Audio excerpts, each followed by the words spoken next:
श्री शिवाय नमस्तुभ्यम। हम सबको पता है कि आज है 5 मई यानी कि वैशाख प्रदोष का बहुत ही प्यारा सा दिन। और अगर आप अपने घर में बहुत सारी खुशियां चाहते हो, आपका पूरा परिवार हमेशा खुश रहे, तो आज प्रदोष की रात में आपको करना है दीपदान, जो कि पूज्य गुरु जी की कथा से सुन के बहुत अच्छे से आपको बताऊंगा।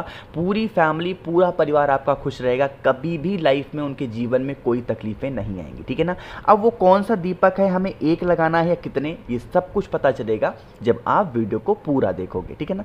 चलो समझने की कोशिश करते हैं। सबसे पहले तो मैं आपको बता दूं कि हमें इस उपाय में एक दीपक नहीं लगाना है, बल्कि 3 दीपक लगाने होंगे। ठीक है ना। अब ये 3 दीपक के लिए आपको अपने घर से बाहर नहीं जाना है, अपने घर पे ही लगाना है, कहीं जाने की जरूरत नहीं है। आपको क्या करना है, जो पहला दीपक आपको लगाना होगा वो भोले शंकर के शिवलिंग के पास में, सभी लोगों के घरों में भोले शंकर की कोई ना कोई फोटो, मूर्ति, प्रतिमा, शिवलिंग होगी ही होगी। उन्हीं के पास में शाम के टाइम पे प्रदोष काल में एक आपको घी का दिया गोल बत्ती का लगाना होगा। ठीक है ना। पहला दीपक कहाँ लगाओगे, भोले शंकर के शिवलिंग के पास में घी का दिया गोल बत्ती का, है ना।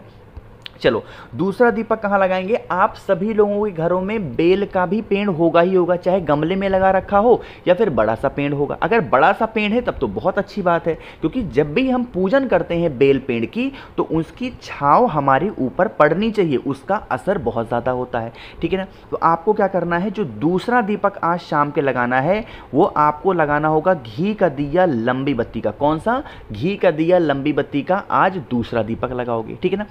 दो हो गए। तीसरा दीपक के लिए आपके पास में 2 ऑप्शन है।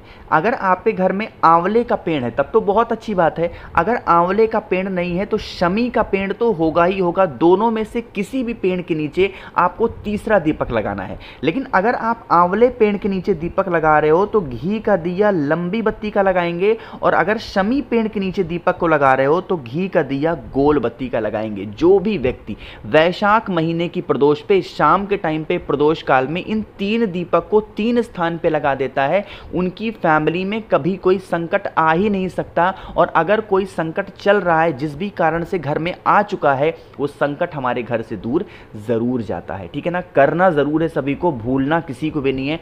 बहुत स्पेशल और बहुत प्यारा सा ये उपाय था। ठीक है ना। पहला उपाय आपको समझ में आया, दीपक वाला। आगे बढ़ते हैं इस वीडियो के हम लोग अपने दूसरे उपाय की तरफ, और ये दूसरा उपाय भी आपको अपने घर पे ही करना है, कहीं भी जाने की आपको ज़रूरत नहीं है। ठीक है ना। चलो समझने की कोशिश करते हैं। स्क्रीन पे आप सभी लोगों के सामने दिख रहा होगा चावल का दाना। सबसे पहले बात कर लेते हैं इस चावल के दाने के बेनिफिट क्या होने वाले हैं, और ये फायदे होंगे इच्छा पूर्ति के लिए। बहुत परेशान हो गए हो, नहीं विश पूरी हो रही है, नहीं इच्छा पूरी हो रही है, तो आपको लेने हैं चावल के 7 दाने गिन करके, जो कहीं से टूटे ना हो, खंडित ना हो। ठीक है ना। चावल के दाने ले लिए। अब महादेव की एक प्रिय चीज़ भी आपको लेनी है, जो कि लेनी है एक बेलपत्र, बहुत प्यारी सी, सुंदर सी, कहीं से कटी पिटी ना हो। और उसके बाद में एक तांबे के लोटे में जल भरेंगे। जल के अंदर आपको कुछ भी नहीं डालना, ना तो चावल के दाने, ना ही बेलपत्र, सादा जल लेकर के पहुंच जाएंगे भोले शंकर के शिवलिंग के पास में। आपको पता होगा महादेव की जो सबसे प्रिय पुत्री हैं, जिनका नाम है माता अशोक सुंदरी। सबसे पहले शिवलिंग के पास पहुंच करके, चाहे अपने घर पे या मंदिर में, शाम के टाइम पे प्रदोष काल में एक पीले चंदन का लेपन पहले माता अशोक सुंदरी के स्थान पे करोगे। कौन सा करोगे, पीले चंदन का लेपन माता अशोक सुंदरी के स्थान पे करेंगे। ठीक है ना। इतना करने के बाद में जो आपके पास में 7 चावल के दाने हैं, वो इसी पीले चंदन के ऊपर आपको चिपका देने हैं, रख देने हैं। ठीक है ना। रख दिया। आपके पास में एक बेलपत्र भी होगी, अरे है कि नहीं है, उस एक बेलपत्र को पहले आपको इन चावल के दानों के ऊपर अपनी मनोकामना कहते हुए रखनी है।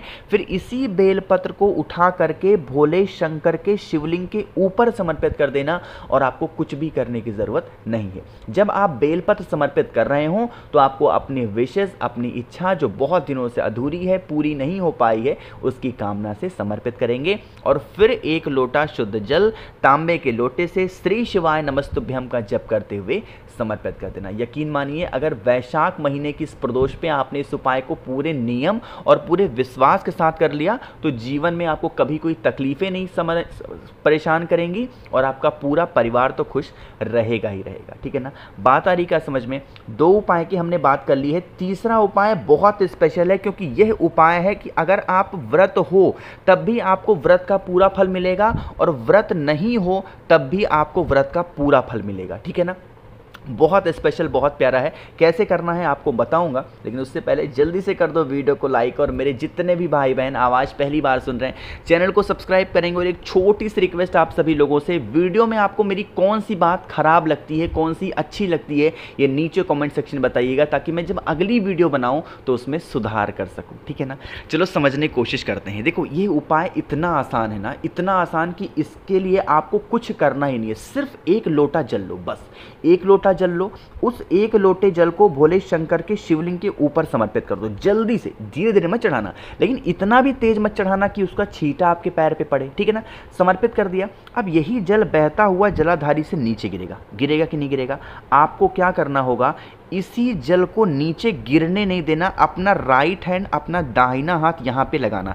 आप व्रत हो तो भी करो, व्रत नहीं हो तो भी करो, आपको पूरा फल मिलेगा। अपना राइट हैंड से इस जल को रोक देना, ठीक है ना। रोक करके जो भी चीज़ें हो महादेव को देखते देखते आपको अपनी बात महादेव से कहनी है। साथ ही साथ ये विनती करनी है कि हे महादेव, हम लोग बहुत कष्ट में हैं, बहुत समस्या में हैं, आप हमारे जीवन के इन दुखों को, इस कष्टों को दूर करें। जब आप अपनी बात महादेव से कह दें, उसके बाद आप अपना हाथ यहां से हटा लें और उसके बाद में इस जल को यहां पे नीचे गिर जाने दें, ठीक है ना। और आपके हाथों में जल लगा रहेगा, उस जल को अपने दोनों आंखों पे और अपने गले पे यानी कि कंठ पे लगा लेना। यह उपाय सिर्फ और सिर्फ प्रदोष पे किया जाता है। ना तो आपको व्रत रहने की जरूरत है, ना ही आपको कुछ भी करने की जरूरत है। आप व्रत हो तो भी करो, नहीं हो तो भी करो, आपको पूरा फल मिलने वाला है, ठीक है ना। करके ज़रूर देखेंगे। तो यहाँ पे 3 उपाय की तो बात हमने कर ली है। आगे बढ़ते हैं इस वीडियो के सबसे आसान और बहुत ही छोटे से उपाय की, जो कि आज आप सभी लोगों को ज़रूर करना चाहिए, ठीक है ना। समझने की कोशिश करेंगे। यह उपाय भी होगी आपकी इच्छा को पूरी करने के लिए, आप पे घर में कोई आदमी क्रोध कर रहा है उसको ख़त्म करने के लिए, आप पे घर में लड़ाइयाँ बहुत होती हैं उसे ख़त्म करने के लिए। बहुत स्पेशल है, समझने की कोशिश करेंगे। एक आपको लेना होगा फूल। यहाँ पे मैंने जानबूझ करके इतने सारे फूल दिखाए हैं ताकि आप बिल्कुल भी कंफ्यूज ना हो। कोई भी एक पुष्प ले लेना है ना। लेने के बाद में फिर से महादेव की एक बहुत ही प्रिय चीज़ लेनी है, जो कि है एक बेलपत्र। एक पुष्प, एक बेलपत्र लेंगे और एक समी का पत्ता भी ले लेना। अगर आपके पास में समी का पत्ता नहीं मिलता है तो उसके स्थान पे आप चावल का दाना भी यूज़ कर सकते हो, ठीक है ना। ले लेना। लेने के बाद में आपको पहुंच जाना है भोले शंकर के शिवलिंग के पास में। आपके घर में नंदी बाबा हो तब तो बहुत अच्छी बात है, नंदी बाबा नहीं है तो भी उपाय कर सकते हो। अगर नंदी बाबा हैं तो सबसे पहले उन तीनों चीज़ों को अपने राइट हैंड में दाहिने हाथ में पकड़ेंगे और नंदी बाबा के उठे पैर पे टच कराएंगे। सिर्फ यहाँ पे एक बार टच कराना, ठीक है ना। टच कराने के बाद में जो वो 3 चीज़ें आपके पास में हैं, दूसरे नंबर पे टच कराओगे माता अशोक सुंदरी के स्थान पे, तीसरे नंबर पे टच कराओगे यहाँ पे जो माता का हस्त कमल होता है जिसे हम कटी भाग बोलते हैं वहाँ पे, और लास्ट में आपको अपनी मनोकामना कहते हुए भोलेनाथ के शिवलिंग के ऊपर समर्पित कर देना उन तीनों चीज़ों को। याद रखिएगा, जो वैशाख महीने की प्रदोष होती है वो सावन महीने की प्रदोष के बिल्कुल बराबर मानी जाती है। इसीलिए हर कथा में गुरुजी वैशाख प्रदोष के बहुत बड़े महत्व को बताते रहते हैं, है ना। तो अगर आपने इस उपाय को पूरे नियम, विधि विधान और बड़ी ही सच्ची श्रद्धा के साथ कर लिया तो जीवन में कभी कोई दिक्कतें आपके लाइफ में नहीं आने वाली, है ना। करना ज़रूर है। अब देखो, काफ़ी लोग कहेंगे भैया क्या हमको व्रत रहना ज़रूरी है, हम क्या कोई उपाय कर सकते हैं? आप व्रत हो तब तो बहुत अच्छी बात है, लेकिन आप व्रत नहीं हो उसके लिए घबराने की ज़रूरत नहीं है। आप फिर भी कोई सा भी उपाय कर सकते हो, कोई दिक्कत नहीं है, कोई प्रॉब्लम नहीं है ना।